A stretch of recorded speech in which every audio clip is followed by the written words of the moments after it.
All right, so now we're going to talk about hand polishing. There's quite a few people in the world that will just refuse to use a machine. So, hand polishing it definitely has a spot. On this 2003 Ferrari Enzo, it's in very good condition. This is a client for hand polishing. This is something that's got a little bit of imperfections from going over it with a duster. It looks like it's certainly possible that a towel going across the surface picked up one little pebble of dirt, but it's in pretty good shape overall. So to get started, we're going to use our orange paint correcting polish disc. This disc is pretty firm in your hand. Basically what I like to do is grab it from the outside, give it a little bit of pinch so that it's firm in your hand and you can move around a little bit with it. But to get started, this is step one. All I want to do is pop the top on this one. I'm going to put a very small amount of polish on this. It's not going to take much. Working by hand, you don't need a lot. So just that, a little dab will do you on this one. That's to get started. I'm also going to prime this pad with a little bit of detail spray. Just one spray to get started. Now, this surface has already been clayed. That's very important. If it hasn't been clayed yet, you'll want to. This has been clayed, so we're ready to go straight on to polishing. All I'm going to do is take this to the surface, and I'll spread it out nice and thin to get started. And then I can really start to work it in. A lot of people here will say, Mr. Miyagi, you have to go in circles, you have to go in, really what we want to do is just make sure that we touch all of the surfaces of paint. You can go back and forth, up and down, in circles. In circles, sometimes you'll miss the middle, so I like to go back and forth. And then I'll switch up and go this way too. Work in a little bit smaller areas if you can to get started. We're kind of just testing this section to see how this does. So you're going to work this polish down until it looks essentially like Vaseline on the surface. Again, I'm just pinching the outside of the pad enough and applying a little bit of pressure. This is not something that you need to put a lot of pressure into. It's more about the passes than it is about the pressure. Perfect. Now, as you're working the polish, you can actually see through. And if you catch, here it's very easy. I can see some lights up above. You can actually see as you work this, as it turns to Vaseline, how you're doing. You can see if there's some spider swirls or some scratches that are really deep. You'll still see those, so you'll know that you're not quite done yet. We're getting to the point here, though, that this is very good. This looks great.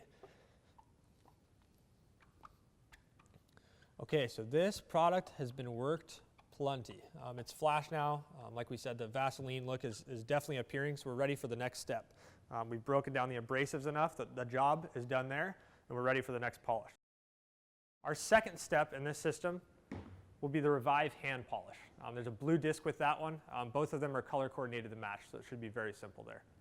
Revive hand polish has less abrasives. This is going to help you with some of the fine marks and leave you with a really nice flawless finish.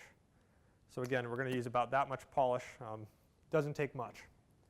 And right back to the surface. Notice I didn't wipe off the residue of the previous polish. It's kind of a wasted step. It's better to go ahead and polish with the next step, wipe it all off afterwards. So same technique here, a little bit on there. And again, it's a little bit dry. Sometimes you can feel that. I'll put a little bit of detail spray on the pad here to help prime that. Add a little lubricity, and then it's back to polishing. Same idea here, everything stays the same. So I'll go back and forth and up and down until we work this polish enough.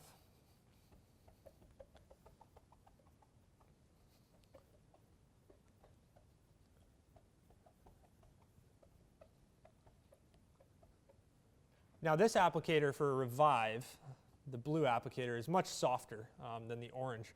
It's specifically designed for some of the harder to reach areas like this that you just can't get with a machine. So make sure you get those too while you're doing that. Down in here.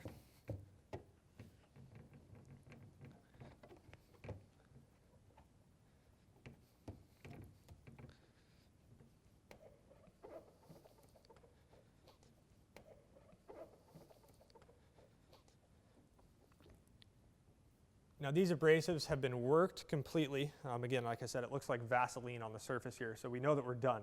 At this point, we can go ahead and wipe off the polish. Now, our polish is quite easy to wipe off. The residue from this won't require much effort. If you do find yourself having a hard time or the polish has become dry, spray a little detail spray, but I'll show you how easy it is. Now again, for this process, since we're working with perfect paint now, or pretty dang close we should say, you're going to want to use the double soft towel. This towel, again, the plushest microfiber that we have, one of the best you can find on the market. So this is what you want to use on perfect paint and to maintain perfect paint.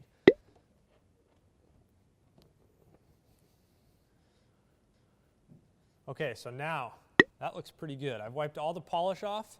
So this paint is now corrected, but it's not protected. So now for the Ferrari Enzo, we have a few options. We have our buttery wax and we have our Americana paste wax. The buttery wax will last you 1 to 2 months. The Americana, you're going to get a little bit longer lasting protection and a little bit more natural shine out of that. The buttery wax is a little easier to apply though too. On this car, I'm going to use the buttery wax, but those are 2 really strong options for this car. Now, if this were a daily driver, not a Ferrari Enzo, I'd probably recommend our liquid paint sealant. This is going to last much, much longer. It still gives you great shine and durability. But like I said, on this one, we're going to go with the buttery wax. Now, the buttery wax is very simple, very easy to apply. It's similar to the application of our polishes that we just did. The buttery wax, all you'll want to do is pop the lid on it, put a little bit on the applicator pad there. Doesn't take much. And again, back to the paint. Now this one, you'll want to spread across the surface. And this you don't need to work like you do the polishes. You just want to make sure that it's covering every area you can see that was already polished. So now we move on to remove it.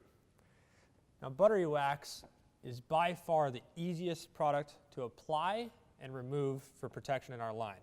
If waxing is your therapy, then buttery wax is your product. This is a very, very easy product to remove, very easy product to put on, and it gives you great protection and good shine. So this is now protected.